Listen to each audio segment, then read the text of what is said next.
Okay, this is a quick video on how to troubleshoot any issues with the Big Boy backpack. First problem we're going to talk about is issues with your speed controller.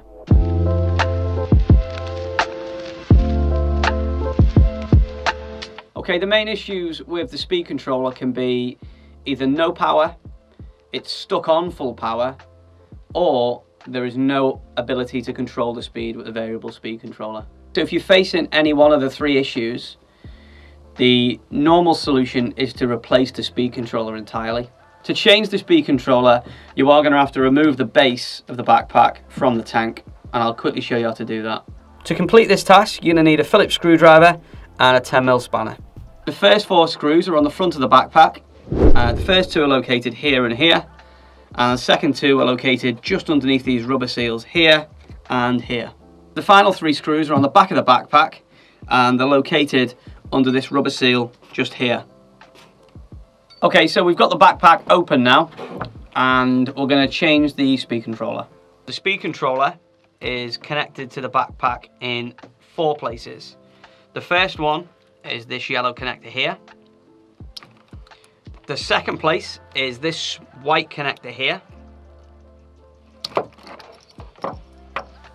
And the third is, you'll see a small black sleeve on a yellow wire.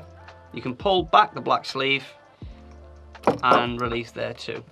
Final thing you need to do is release the knob on the speed controller. Once you've popped off the speed controller knob, you can just get a small 10mm adjustable spanner, and you can just release the retaining nut, which you see at the bottom there.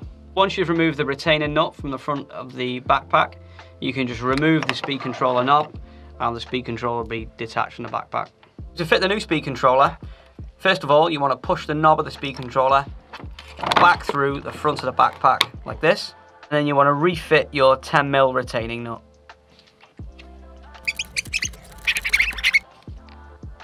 Once you've got your knob connected to the front of the backpack, we can just go ahead and replace the connections we released before. So you've got the yellow connector, then you've got the white connector, and finally you've got the silver bullet connector. And once you've got that in place, you can just replace that black sleeve over the top like that. Now we're just going to replace the screws in the front of the backpack. The ones at the front, remember, are located here, here, here, and here. And the final 3 screws are located on the back of the backpack, and they are here, here, and here.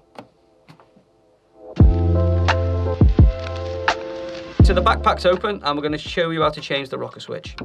So to change it, you're going to locate the 3 wires here, which are yellow, blue, and black, and each one of them has got a black sleeve over the top of a small bullet connector.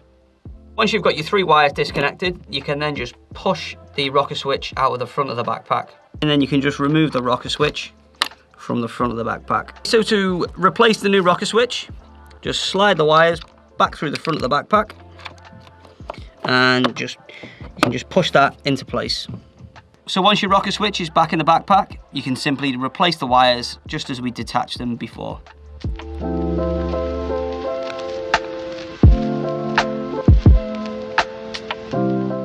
Okay, so once you've got your wires reconnected, you can just replace the black sleeve.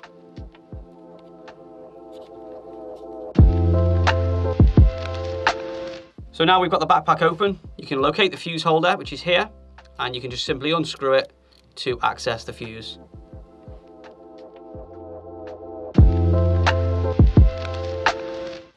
So if the backpack's still not showing any signs of power after its normal amount of charging time, there's 3 main things to check.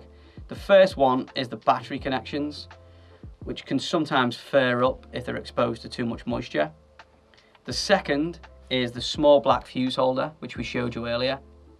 And the third is all the rest of the wiring and the connections in the base. Just make sure each and every one has not got any corrosion and they are all connected properly. So if you find that it's got no power whatsoever, first thing to try is to plug the mains charger into it and turn it on. If it does work, that usually means that the fuse is blown and you need to change that in the small black holder we showed you earlier. So as you can see on this particular one, we've got no power whatsoever. Yet if we plug in the mains charging cable and we then try it again, the backpack then works as normal. So the reason for that would be that the fuse is blown, and we would change that in the small black fuse holder we showed you earlier. Okay, so if you've tried all those troubleshooting solutions and the backpack still isn't working correctly, then you can return it to us where we can repair or replace it. Once you've removed the tank from the base of the backpack, you are able to remove and replace the battery, but it does mean you have to solder the terminals here. The charger provided with the backpack is a low amp charger, effectively giving you a trickle charge. Now if the backpack's had a partial usage, you haven't used the entire battery, you will need to charge that for approximately 8 hours. However, if the backpack has had a busy day, you're going to need to charge it for a minimum of 12 hours, perhaps as much as 14. And the nature of backpack batteries is that they're not designed to be used from a full to a completely flat battery. So keeping that charged regularly is going to provide as much longevity from the battery as you can. Failing to charge the battery regularly or running it right down to flat regularly is going to damage the battery, it's going to limit its life, and you may risk also voiding the warranty. So it's important to regularly charge that battery, particularly if it's not being used. Our battery will still discharge slowly over time. So if it's being stored and not used, still needs a regular charge.